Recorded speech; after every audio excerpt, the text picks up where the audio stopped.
Welcome to our schools YouTube channel. I hope class आप लोग अच्छे होंगे। So what we discuss in our we discuss about in previous class, we discuss about occurrence of water, and also we discuss about the presence of what is the quantity of water present on earth. Earth is also known as blue planet or water planet due to presence large quantity of presence of water.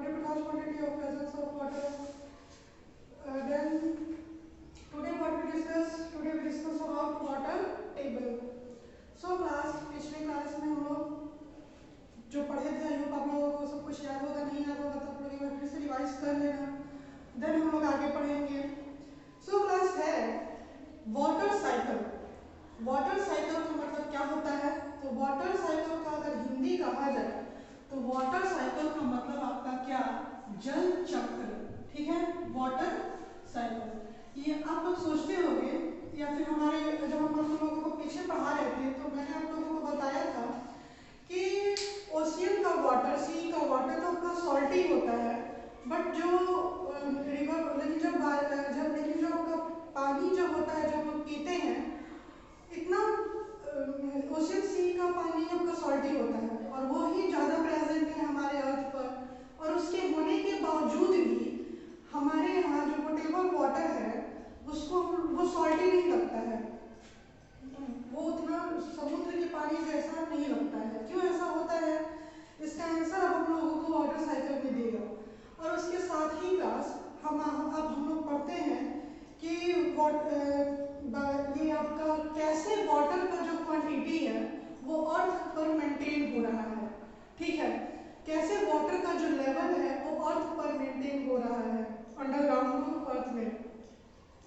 तो ये water cycle ही जो है वो water का quantity, underground water level, ये सब maintain करने में मदद करता है। अगर वाटर साइकिल ना हो तो क्या होगा कि आपका जो पानी है, जो जल है, उसका लेवल जो है वो मेंटेन अर्थ पे नहीं होगा। ये जैसे आप लोग खुद सोचिए कि किसी कुएं का पानी है और उस कुएं का पानी को सिर्फ निकाला जाए, उसमें भरा ना जाए वापस, तो क्या होगा एक दिन कि वो कुएं का पानी एक दिन सूख जाएगा और फिर हमारे यूज करने के लिए बिल्कुल भी नहीं बचेगा। तो वैसे ही आपका क्लास वाटर साइकिल, मान लीजिए कि धूप निकलता है और धूप जो है वो सिर्फ वाटर को इवेपोरेट करे। ठीक है, वो क्लाउड का फॉर्मेशन ना कराए, रेन ना कराए। अगर हमारे इन्वायरमेंट में हमारा रेन ना हो, बारिश ना हो, तो कैसे ये वाटर का लेवल हमारे यहाँ मेंटेन होगा? सो क्लास वाटर साइकिल ऐसा कंटिन्यूअस प्रोसेस है जो अर्थ पर लगातार होते रहता है और ये वाटर का लेवल अर्थ पर बनाए रखने में मदद करता है। अगर ये ना हो तो वाटर का सर्कुलेशन सही तरह से नहीं हो पाएगा, जिससे वाटर का प्रेजेंस कम हो सकता है हमारे अर्थ पर। तो चलिए क्लास पढ़ा जाए कि वाटर साइकिल क्या होता है। तो वाटर को देखिए, मैं आप लोगों को पहले समझा देती हूँ, फिर बुक में लिखे गए बुक क्या क्या है उसको हम लोग देखेंगे। जैसे क्लास जो वाटर बॉडी होता है, जो सोर्सेज ऑफ वाटर होते हैं, उसको क्या करता है, सन जो है वो सन जब आपका निकलता है तो वो उसको क्या करता है, हीट करता है, अपने टेम्परेचर से क्या करता है, उसको वाटर बॉडी को हीट करता है। मान लीजिए कि मेरा कोई वाटर बॉडी हो गया, ठीक है, और इस वाटर बॉडी को सन के द्वारा हीट किया जाता है। तो जब इसको सन के द्वारा हीट किया जाता है तो इसमें वाटर में क्या होगा, ये वेपर बन के ऊपर होता है, यानी इवेपोरेट होता है। और जैसे जैसे इवेपोरेट होता है, जैसे जैसे ये ऊपर जाता है वैसे वैसे कंडेंस होके जाता है और कंडेंस होके ये क्या बना देता है, क्लाउड बना देता है। क्या बना देता है? क्लाउड बना देता है। और ये क्लाउड जब बहुत ज्यादा डेंस हो जाते हैं तो जब इनके मूवमेंट का कोई ये नहीं रहता है, वो मूवमेंट नहीं कर पाते हैं, तो वो बहुत ज़्यादा डेंस होकर क्या हो जाता है, बारिश, भारी हो जाते हैं वो, और फिर वो बारिश होने लगता है। और यही कंटिन्यूअस प्रोसेस जो है हमारे एटमॉस्फेयर में चलते रहता है और इसी को हम लोग क्या कहते हैं, आपका वाटर साइकिल। ये क्लाउड्स आपका क्या हो जाएगा, फिर बारिश आपका हो जाएगा। देखिए जैसे आपका वाटर ऊपर चला था, आपका सन के द्वारा वाटर बॉडी को हीट किया गया, तो वो वाटर बॉडी ही नहीं, क्लास हमारे अर्थ पर जितने भी ऑर्गेनिज्म हैं वो वाटर रिलीज करते हैं। जैसे आप लोग पढ़े होंगे प्लांट्स के बारे में कि प्लांट्स भी जो है वो वाटर रिलीज करते हैं, हैं by the process of transpiration. फिर प्लांट भी है क्लास, वाटर बॉडी भी है, और बहुत सारे ऑर्गेनिज्म जो है वो वाटर रिलीज करते हैं, और वो वाटर जब एटमॉस्फेयर में रिलीज होता है तो वो हल्का होकर ऊपर उठता है और वो आपका क्लाउड का फॉर्मेशन करता है। जब वो क्लाउड बहुत डेंस हो जाते हैं तो वो बारिश होने लगता है। कहीं बारिश होता है तो कहीं स्नो होता है तो कहीं हेल स्टॉर्म होता है, तो अलग अलग फॉर्म में वाटर जो है वो वापस अर्थ पर आ जाता है। और इसी कंटिन्यूअस प्रोसेस, इसी सर्कुलेशन ऑफ वाटर को हम लोग क्या कहते हैं, वाटर साइकिल। ठीक है, तो चलिए गाइस क्या कह रहे हैं उसको समझ लेते हैं। Water constantly moves from the earth to the air and comes back on the earth again. The constant circulation of water from the earth to the atmosphere and back again to the earth is known as water cycle। जो मैंने आप लोगों को बताया कि water जो है वो कॉन्स्टेंटली हमारे एयर में मूव करते रहता है अर्थ में, ठीक है। और वाटर का कांस्टेंट सर्कुलेशन अर्थ से एटमॉस्फेयर में और फिर वापस एटमॉस्फेयर से आपका अर्थ के पास, ये जो वाटर का सर्कुलेशन हो रहा है इसी को हम लोग क्या कहते हैं, वाटर साइकिल। ये वाटर को का इवैपोरेशन कहाँ से होता है तो उसका कुछ नाम दे रहा है, सोर्सेज ऑफ वाटर बॉडी का नाम दे रहा है, seas, rivers, lakes, pond, streams का जो वाटर है उसको सन के द्वारा हीट किया जाता है और वो फिर इवेपोरेट होते हैं और उनके इवेपोरेशन से वाटर वेपर बनता है और वाटर वेपर से क्लाउड और क्लाउड से फिर आपका रेन होने लगता है और इसी को हम लोग वाटर साइकिल कहते हैं। साइड फीचर वाटर साइकिल का कुछ दिया हुआ है उसको भी देख लिया जाए क्या कह रहा है। When a portion of Earth's surface becoming slightly hotter than adjoining area, the air above portion also become comparatively warmer. This gives rise to an air current। देखिए क्या कह रहा है कि जब आपका अर्थ का सरफेस गर्म हो जाता है, किसकी वजह से गर्म हो जाता है, तो सन के वजह से। जब आपका अर्थ का सरफेस गर्म हो गया तो उसके ऊपर का जो एयर है वो भी क्या हो जाता है, हल्का गर्म हो जाता है, उसकी गर्मी से वो भी क्या हो जाता है, गर्म हो जाता है और गर्म होने की वजह से वो हल्का हो जाता है और उससे आपका एयर करंट बढ़ जाता है। ठीक है, फिर दूसरा क्या कह रहा है, major part of the rain water soaks into the ground and filters deep down to the impervious rock. इस इम्परवियस रॉक के बारे में मैंने आप लोगों को पिछले क्लास में बताया था कि जब बारिश होता है तो आपका बारिश होता है कैरिंग में कि जो ग्राउंड वाटर है, वाटर जो है वो नीचे जाता है मिट्टी से होता हुआ, लैंड जैसे मान लीजिए लैंड सरफेस है और इससे वाटर जो है वो नीचे जा रहा है। ठीक है, तो यहाँ मान लीजिए वो सिर्फ नीचे जाएगा तो नीचे एकदम अर्थ में तो आपका नीचे बहुत गर्म होता है तो सारा पानी जो है सूख नहीं जाएगा। तो मैंने आप लोगों को बताया था उस चीज को रोकने के लिए यहाँ क्या होता है, रॉक्स होते हैं और ये रॉक्स आपका जैसे वाटर प्रूफ जैसे आपका कोई ऑब्जेक्ट होता है तो वैसा ही इम्परवियस रॉक्स होते हैं। ये रॉक्स क्या करता है कि अब यहाँ से जब पानी यहाँ कलेक्ट हो गया तो अब इसके नीचे पानी जो है वो नहीं जा सकता है, जल जो है वो नीचे नहीं जा सकता है इस इम्परवियस रॉक की वजह से। तो ये कह रहा है कि रेन वाटर जो है वो ग्राउंड में जाता है नीचे और फिल्टर भी होता है, क्योंकि नीचे आप लोग पढ़े होंगे सॉइल फॉर्मेशन के बारे में कि कैसे सॉइल का फॉर्मेशन होता है, नीचे मोटे पत्थर होते हैं फिर उससे उसके से छोटे पत्थर और उन्हीं के आपके घिसने से आपका सॉइल फॉर्मेशन होता है। और तो जैसे नीचे आपका वाटर जाता है उन रॉक्स, वो रॉक क्या करते हैं उस वाटर को फिल्टर कर देते हैं नीचे और सबको जाके इम्परवियस रॉक के ऊपर कलेक्ट करते हैं।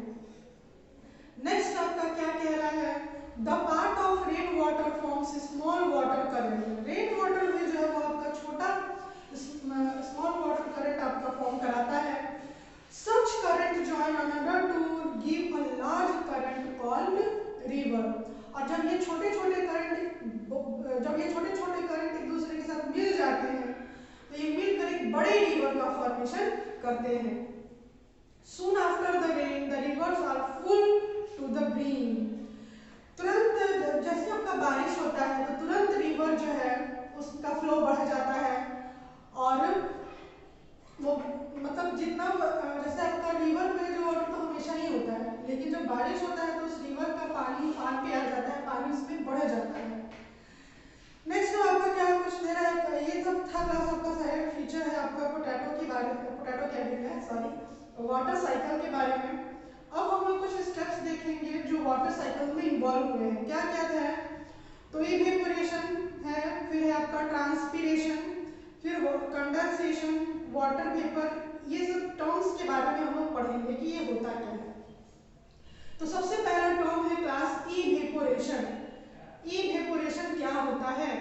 तो देखिए ये एक ऐसा प्रोसेस है जिसमें वाटर जो है वो वेपर के फॉर्म में कन्वर्ट होता है। और किस वजह से कन्वर्ट होता है? तो हीट जब हम लोग देते हैं वाटर को, तो जब हम लोग वाटर को हीट देते हैं, गर्म करते हैं, तो वो वाटर जो है वो वेपर के फॉर्म में कन्वर्ट होता है। और इस लिक्विड का वेपर के फॉर्म में कन्वर्ट होने के प्रोसेस को हम लोग इवेपोरेशन कहते हैं।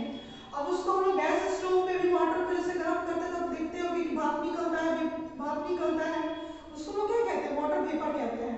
बड़ा वाटर बॉडी उसको सन हीट कर रहा है और उसका लिक्विड जो वो वेपर में कन्वर्ट हो रहा है, तो उसको हम लोग क्या कहेंगे? वो भी आपका कौन सा प्रोसेस होगा? इवेपोरेशन ही होगा। तो वही क्या रहा है? It is a process in which water convert into its vapour continuously at any temperature. और ऐसा नहीं है कि वाटर को वेपर में कन्वर्ट करने के लिए पर्टिकुलर टेम्परेचर चाहिए, नहीं, वो हर टेम्परेचर पे वाटर जो है वो क्या होता है? वेपर में कन्वर्ट होते रहता है। और यही वेपर में कन्वर्ट होने के इस प्रोसेस को हम लोग क्या कहते हैं? इवेपोरेशन कहते हैं। एक और चीज क्लास, ये इवेपोरेशन का जो प्रोसेस है वो टेम्परेचर जैसे जैसे बढ़ाते जाते हैं, ज्यादा लेके जाते हैं, तो वो प्रोसेस बढ़ जाता है, ठीक है? या फिर सरफेस एरिया के भी बढ़ाने घटाने से जो आपका इवेपोरेशन का रेट है वो बढ़ जाता है, ठीक है? बढ़ता और घटता है, ठीक है? हाँ, इवेपोरेशन जो है वो हर टेम्परेचर पर होगा। हर टेम्परेचर पे एक जैसा नहीं होगा, अलग अलग होगा। कम टेम्परेचर दोगे तो कम होगा, ज्यादा टेम्परेचर दोगे तो ज्यादा होगा। नेक्स्ट है क्लास क्या है कि कैसे हम लोग ओशियन वाटर से कॉमन सॉल्ट को निकालते हैं। तो ये आपका इवेपोरेशन के ही प्रोसेस की हेल्प से हम लोग ये आपका सी वाटर से सॉल्ट को निकालते हैं। कैसे है देखिए क्या रहा है? Sea water is stored in shallow pits, water get heated by sunlight. क्या कहा है कि सी वाटर को छोटे छोटे गड्ढे बनाकर और उसमें स्टोर किया जाता है सी वाटर को। और फिर उस वाटर को क्या होता है? सनलाइट जब सन का जो हीट है वो उसको गर्म करता है, और गर्म होने से वो क्या होता है? वाटर जब इवेपोरेट होता है, जब वो कंप्लीटली इवेपोरेट हो जाता है तो जो रेसिड्यू बच जाता है नीचे वो क्या होता है? सॉल्ट होता है।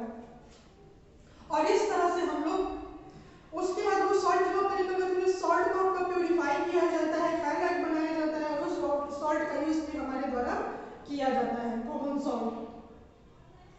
अब देखिए क्लास एक बहुत अच्छा सा फैक्ट दिया हुआ है साइंस बिट्स में। Dead Sea in Israel is so salty that people can float in it without sinking. अगर आप गलती से उस वाटर में गिर भी जाते हो तो आप लोग डूबोगे नहीं, ऐसा वो वाटर है। क्या है कि इजराइल के पास एक डेड सी है, और उस डेड सी में इतना सॉल्ट है, इतना वो सॉल्टी है कि सॉल्टी होने की वजह से उसमें कोई भी इंसान फ्लोट ही करेगा, उसमें सिंक नहीं करेगा, डूबेगा उसमें नहीं। अब नेक्स्ट क्या क्या रहा क्लास? कंडेंसेशन। कंडेंसेशन आपका क्या होता है? तो जस्ट आपका इवेपोरेशन का उल्टा प्रोसेस देखिए, उसको हम कंडेंसेशन कहते हैं। एक ऐसा प्रोसेस जिसमें गैसियस वेपर या फिर वेपर को लिक्विड में कन्वर्ट किया जाए। क्या? वाटर वेपर को या गैसियस वेपर को लिक्विड में जब हम लोग कन्वर्ट करते हैं लोअर टेम्परेचर पर, तो उसको हम लोग कहते हैं कंडेंसेशन, ठीक है? तो ये था आपका क्या? कंडेंसेशन। कंडेंसेशन को आप लोग गर्मियों के दिन में देख सकते हो। बर्फ को जैसे ठंडे पानी को अगर ग्लास में डाला जाता है तो देखना कि क्या होता है कि ग्लास के ऊपर छोटे छोटे ड्रॉपलेट्स भर जाते हैं, जम जाते हैं, और वो आपका कंडेंसेशन की वजह से होता है, ठीक है? अब देखिए नेक्स्ट क्लास क्या है? ट्रांसपीरेशन। देखिए क्लास, प्लांट में जो है वो वाटर अपने में जो एक्सेस वाटर होता है उसको एटमॉस्फेयर में वो रिलीज कर देते हैं। एक्सेस वाटर कैसा? जिनका यूज जो उनके यूज से एक्स्ट्रा है, ठीक है? उस वाटर को वो क्या करते हैं? एटमॉस्फेयर में रिलीज कर देते हैं, और उस प्लांट के एक्सेस वाटर के रिलीज करने के प्रोसेस को हम लोग ट्रांसपीरेशन कहते हैं। वही कह रहे हैं कि ये प्लांट जो वो किस पार्ट से एक्सेस वाटर को रिलीज करते हैं? तो प्लांट में आपका स्टोमाटा होता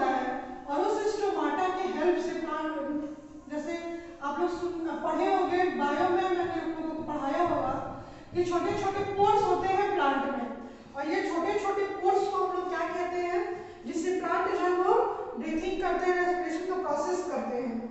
इन छोटे छोटे पोर्स की हेल्प से, इन छोटे छोटे पोर्स को हम लोग स्टोमाटा कहते हैं, और इन स्टोमाटा की हेल्प से जो प्लांट है वो एक्सेस वाटर को एटमॉस्फेयर में रिलीज करता है, और इसी को हम लोग क्या कहते हैं, ट्रांसपीरेशन कहते हैं। ठीक है, और इस ट्रांसपीरेशन को आपका दिखाने के लिए, शो करने के लिए एक एक्टिविटी भी दिया हुआ है, आप उसको कर भी सकते हो कि एक प्लांट है उसमें प्लास्टिक बांध दिया हुआ है, बांध दिया गया है, और उसमें कुछ घंटे बाद ही आप जाके देखोगे तो पूरे प्लास्टिक में वेपर जैसा भरा हुआ होगा, और वो क्या होगा, आपका वाटर होगा, जिससे ये पता चलता है कि प्लांट भी जो है वो वाटर रिलीज करते हैं। अब है नेक्स्ट आपका क्लास क्लाउड फॉर्मेशन, कि क्लाउड कैसे फॉर्मेशन होता है, क्लाउड का कैसे फॉर्मेशन होता है। देखिए, water in the form of vapour goes into air by evaporation and transpiration. पहला स्टेप क्या कह रहा है कि जो वाटर बॉडी है वो वाटर बॉडी आपका ट्रांसपीरेशन और इवेपोरेशन के प्रोसेस से वो वेपर में कन्वर्ट हुआ और एयर में गया, एटमॉस्फेयर में गया।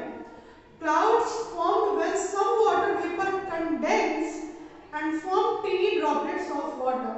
और ये क्लाउड कब बनेगा, जब ये सारे ड्रॉप ऑफ वाटर जो वो कंडेंस होके कलेक्ट हो जाएंगे छोटे छोटे ड्रॉपलेट्स ऑफ वाटर में, और ये क्या बना देते हैं, क्लाउड बना देते हैं कंडेंस होके।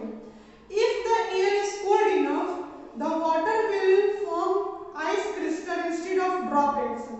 अगर आपका हवा ठंडा है बहुत ज्यादा, तो वो क्या होगा कि वाटर जो है वो छोटे वाटर ड्रॉपलेट में ना कन्वर्ट होके वाटर वेपर आपका किसमें कन्वर्ट हो जाएगा, क्रिस्टल में कन्वर्ट हो जाएगा। ठीक है, और वो cloud come back into the ground as a rain, hail और स्नो।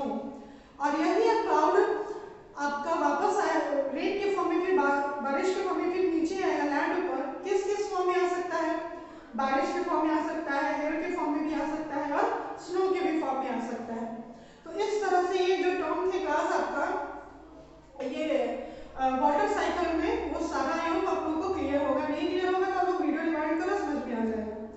नेक्स्ट है क्लास टॉपिक आपका बैक टू द ओशियंस। क्या है, बैक टू द ओशियन, ये आपका नेक्स्ट टॉपिक है। देखिए क्या कह रहा है, the water that fall on the land as rain and snow later goes back to the oceans।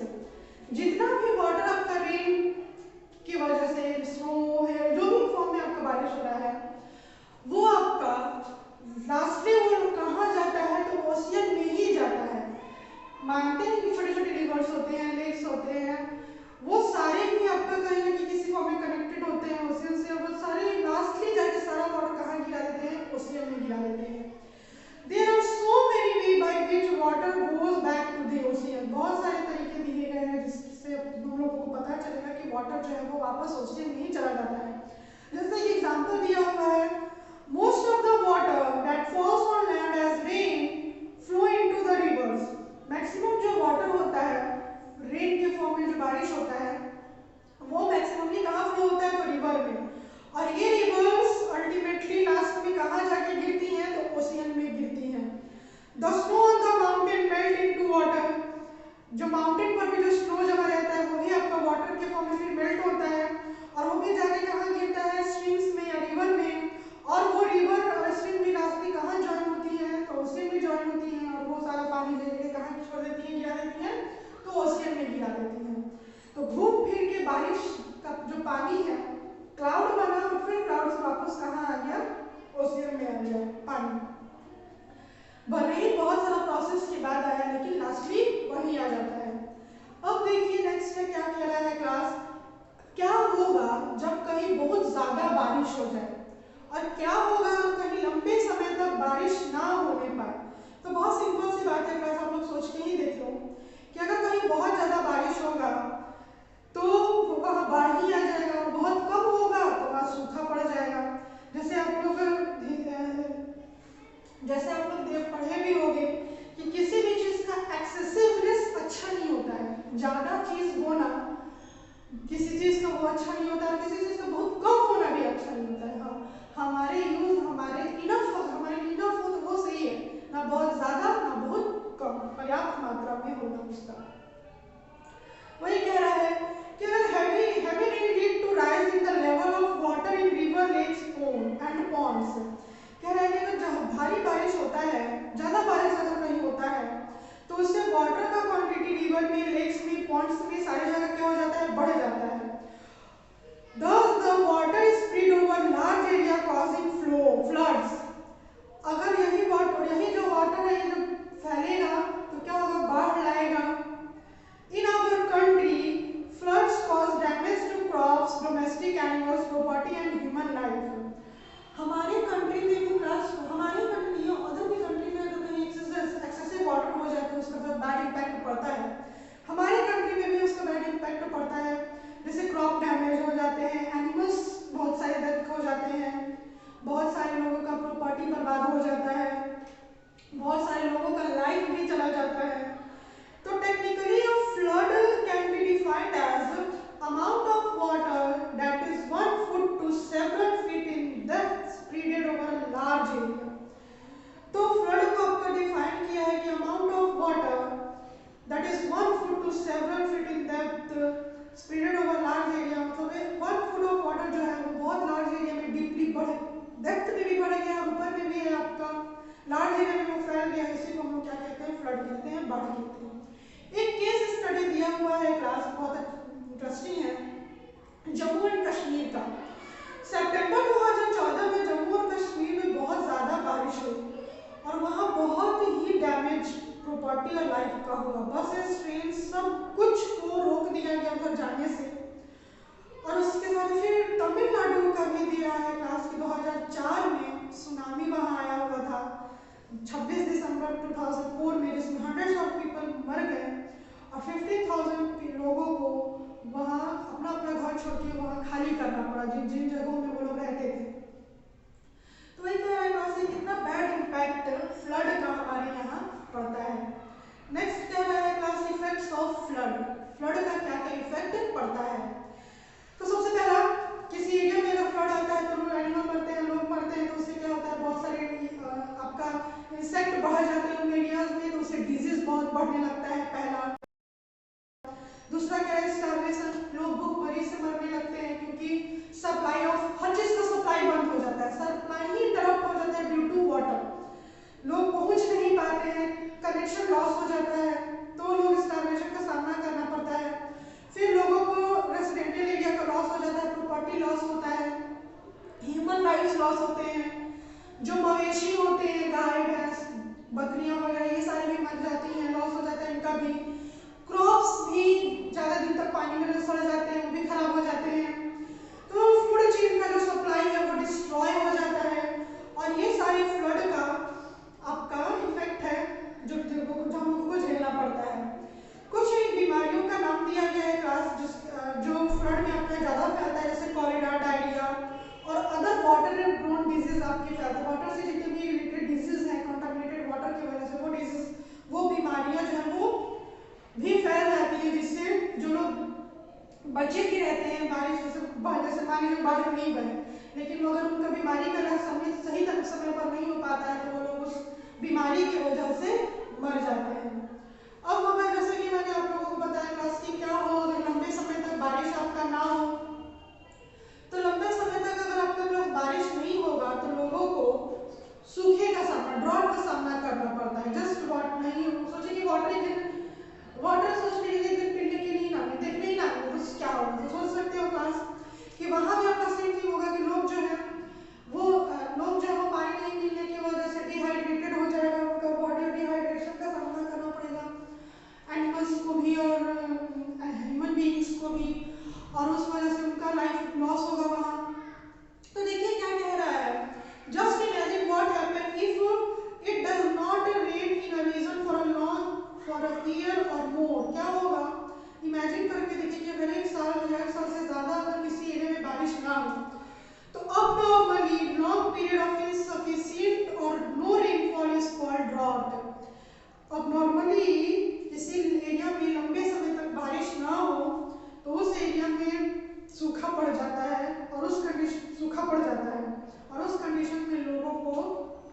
बहुत सारी कठिनाइयों का सामना करना पड़ता है। In this situation, the soil continues to lose water due to evaporation and transpiration. Soil जो है वो आपका कंटिन्यूसली वाटर लॉस करेगा ट्रांसपीरेशन की प्रोसेस और इवेपोरेशन प्रोसेस से, एंड धीरे धीरे क्या हो जाएगा, वो एकदम सूख जाएगा। The ground water is hardly found, ground water में आपका हार्डली ही मिलेगा। तो in drought condition it is difficult to get food and fodder. Drought condition में भी फूड का मिलना, फॉडर का मिलना बहुत मुश्किल होता है एनिमल्स के लिए भी और ह्यूमन बींग्स के लिए, और इसी वजह से दोनों के दोनों मर जाते हैं डिहाइड्रेशन की वजह से, थर्स्ट की वजह से। प्लांट भी उस एरिया में आपका ग्रो नहीं कर पाते, क्योंकि प्लांट को भी ग्रो होने के लिए क्या चाहिए, आपका वाटर चाहिए। तो फार्मर्स कल्टीवेशन सफर होता है ड्रॉट की वजह से, और जिसकी वजह से उनको सर्वाइव करने के लिए उनके पास मनी नहीं रहेगा, क्योंकि वो फूड ही नहीं कल्टीवेट कर पाएंगे due to absence of water. This leads to extreme poverty since they have nothing to eat, no food, no money causes famine. कह रहा है क्लास कि इस वजह से उनके पास ना ही खाना होगा खाने के लिए, ना पैसा रहेगा खरीदने के लिए भी फूड को, और लोगों को बहुत ही गरीबी झेलना पड़ता है। और इस तरह से क्लास तो ये सारे इफेक्ट होते हैं आपके ड्रॉट का, सूखे का। अब आपका क्लास 2 टॉपिक बच गया है, 2 टॉपिक हम नेक्स्ट क्लास में पढ़ा देंगे और साथ ही क्वेश्चन आंसर भी